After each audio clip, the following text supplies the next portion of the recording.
হঠাৎ করে এক এক গুজবের ডালপালা আজকে বিস্তার করেছে। পদ্মা সেতু হচ্ছে আমাদের নিজস্ব অর্থায়নে, এটা যারা সইতে পারে না। পদ্মা সেতু আজকে 2 কিলোমিটার হয়ে গেছে ইনশাআল্লাহ।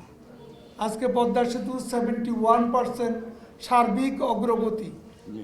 এটা তাদের গায়ে জ্বালা ধরিয়ে দিয়েছে। তাই এখন বলে পদ্মা সেতুর জন্য নাকি লক্ষ মানুষের মাথা আর রক্ত দিতে হবে। এরকম উন্মাদের বক্তব্য,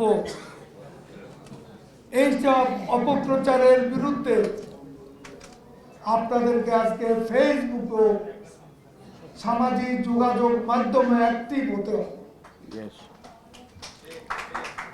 সর্বমুখী যুদ্ধে আমরা লিপ্ত হতে হবে। শুধু রাজপথে স্লোগান নয়, আজকে সাইবার অ্যাটাক হচ্ছে, সাইবার অ্যাটাকেরও কাউন্টার করতে হবে।